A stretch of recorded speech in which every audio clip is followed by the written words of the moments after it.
Well, ladies and gentlemen, we have the full update and the raw numbers on the current trade situation with China. There was talk yesterday, Scott Bessent and others coming out releasing a statement saying that there was an initial deal that was reached and it will include the tariffs coming down, the United States cutting their tariffs on Chinese goods from 145% to 30%. So that's a decrease of 115%. And China, in turn, does the same thing. They decrease their tariffs on U.S. goods from 125% to 10%. So the United States is a core tariff on China right now, 30% for 90 days. China's at 10% for 90 days. Very similar structure we saw with the Liberation Day pause, where Donald Trump paused the or I guess didn't pause them, but brought them down to 10% for a 90-day period to work out negotiations. It just seems like China's a little bit behind in terms of it, but it's the similar idea to where now the tariffs, they're not paused, they're still 30%, and we're going to go through kind of the more details of this and what the United States wants. Bessent and others have said it's just not realistic to totally decouple from China just because of the amount of trade volume that we already do with them, but there will be certain tariffs that remain in place on China. And even within this agreement, there are tariffs that were put in place before Liberation Day that will be remaining in place as well. But this is just the overall general agreement. We have Donald Trump this morning announcing it, talking about a total reset with China, saying they had productive talks in Switzerland and that both sides will reduce the tariffs to 10% for 90 days, although there's some tariffs that are still on Chinese goods that are around 30%. But let's see what Trump said here. In addition, yesterday we achieved a total reset with China after productive talks in Geneva. Both sides now agreed to reduce the tariffs imposed after April 2nd to 10% for 90 days as negotiators continue on the larger structural issues. And I want to tell you that a couple of things. First of all, that doesn't include the tariffs that are already on, that are our tariffs, and it doesn't include tariffs on cars, steel, aluminum, things such as that, or tariffs that may be imposed on pharmaceuticals, because we want to bring the pharmaceutical businesses back to the United States, and they're already starting to come back now based on... Right, and Trump made a huge announcement yesterday about the price gouging that we see from the pharmaceutical companies, and that's a whole nother story. But you've got this update here, Trump saying, well, there are some exemptions, and we do have this in-depth look at this. Trump saying total reset with China, no decoupling with China. It's just not possible, the amount of trade we do with them. There's going to have to be trade between... I mean, they're a huge, huge country in terms of their manufacturing. Trump doesn't include cars, steel, aluminum. He will potentially speak with Xi Jinping maybe at the end of next week. China, not the easiest thing to do. Yeah, the China deal is going to be complicated. That's why there was never going to be a total deal done in one weekend. But it's just like with all these other countries. You say, well, let's negotiate this down, and we'll give ourselves 90 days to do some type of trade agreement. And I would imagine a lot of these other countries, like Vietnam, South Korea, and others, Japan, the EU, they will have their deals happen before China, just because, I mean, logistically, obviously, they're working on a more sped up timeline.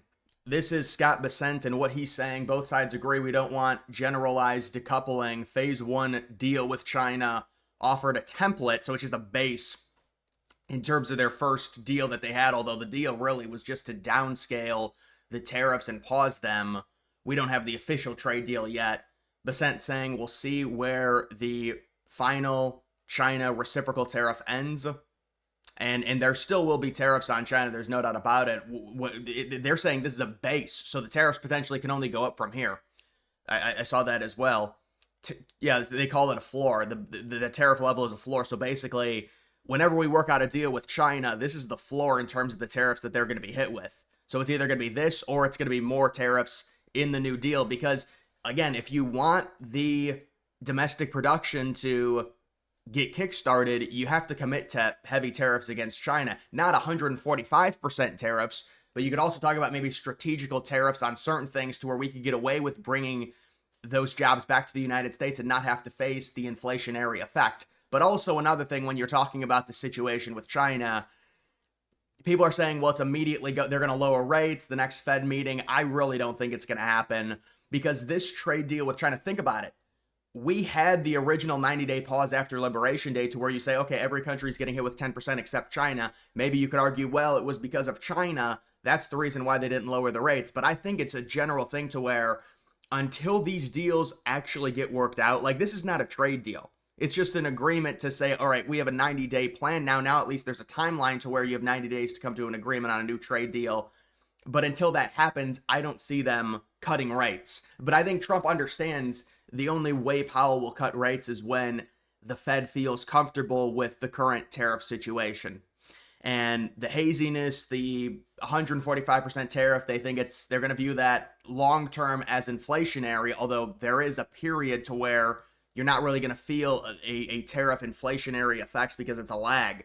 But eventually it will be inflationary. To what degree, I think people over embellish it, especially if you're talking about removing tariffs on every other country. But I digress. There will be a potential inflationary thing because you're talking about things costing a little bit more for a certain amount of time. We don't know how long. I guess it depends on the product and the sector.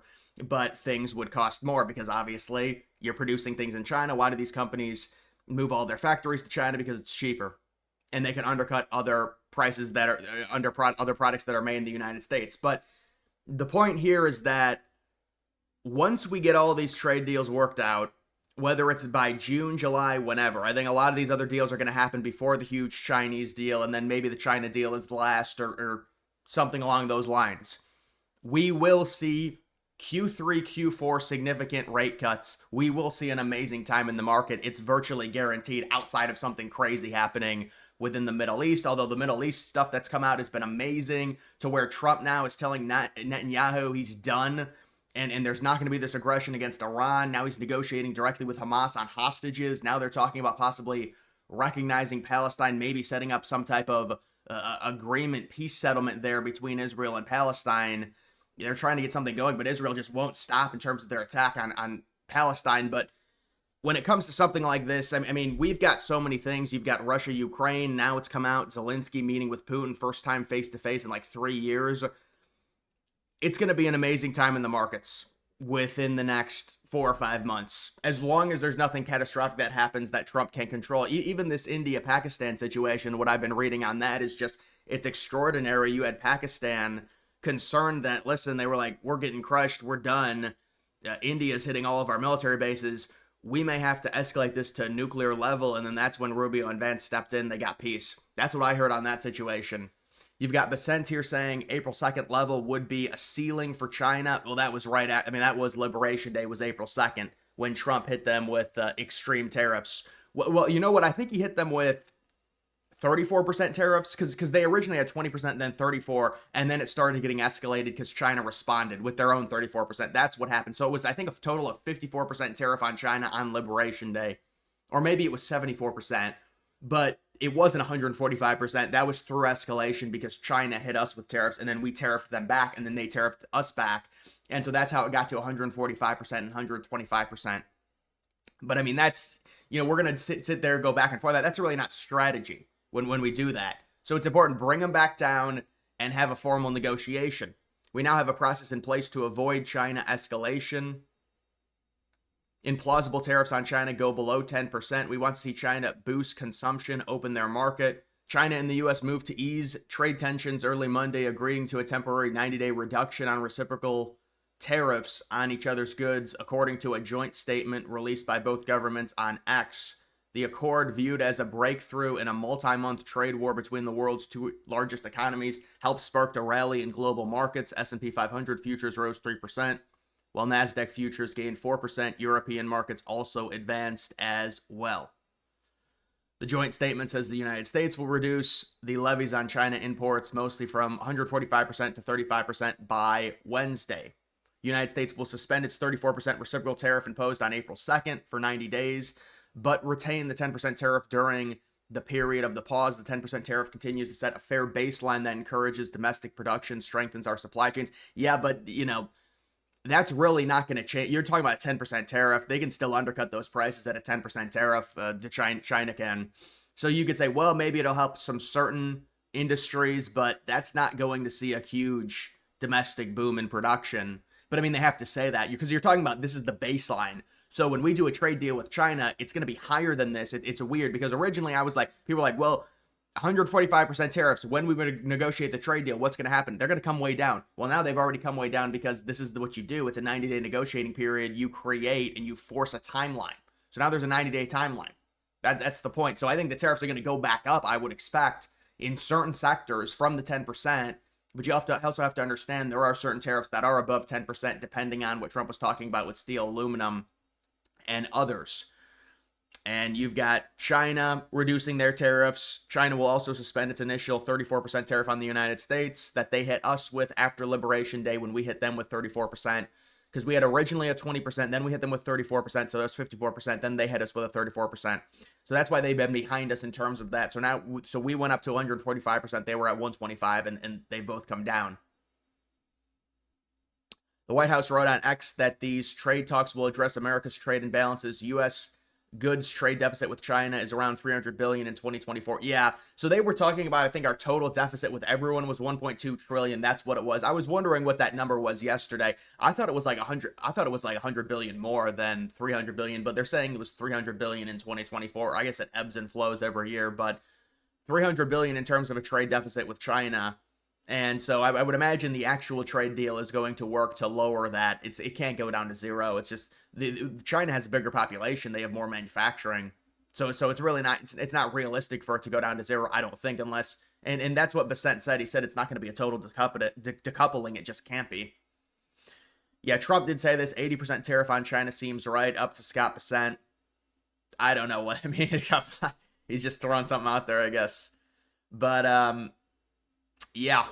And so this is the current situation, and we'll see what ends up happening right when it comes to this 90-day window. The 90-day clock has already started on all the other countries. There's like because when did it happen? April 2nd, and then so it's already like a month into the negotiations with the other countries, and there was an agreement with the UK, and I would imagine there's going to be an agreement next, probably with India, possibly with Japan, many countries surrounding China. And then there'll be a deal, the behemoth deal with China, maybe a month or two after that. China's just on a further timeline to where now our negotiations with China are just beginning. But what this does is it creates a timeline, and this will certainly help the markets 100% because now, I mean, in theory, if the 90-day passes and there's no deal, that would be bad for the markets for sure. But there's a lot of expectation, just like with all these other countries, just like with what happened with the UK, there's going to be a trade deal. And some of the tariffs will remain, by the way. That's just because Trump likes tariffs in general. But we're going to see a de-escalation in terms of the tariffs. And we already have. Now, again, some of them will remain, just like with the UK. There were tariffs that they remained around a 10% tariff on certain items. But a lot of it is decreased. And there's just more knowing to where we're not dealing with this uncertainty. And that's going to help the market significantly. So I do think we will see rate cuts. Possibly, people are saying not until September. I'm not sure they have a meeting in July. Maybe they have a meeting late July. No, I think that the meeting might be early August and then mid-September. So I think we could see a rate cut early August meeting and then mid-September back to back. They're going to start cutting rates 100% because we're not going to feel inflation. I mean, I saw the Truflation number. What was it? 1.6, 1.7. I think the core inflation is going to stay the same, and they will be forced to, if anything, I mean, Truflation should be going down because it includes energy, and energy is down significantly with crude oil. Guys, make sure you like this video down below. And Trump has announced the official pause and now a negotiating window with China of 90 days to where, if you want to be fair, we still are hitting them with a more heavy tariff than they're hitting us with. Also, follow me on X link, so that's always in the description.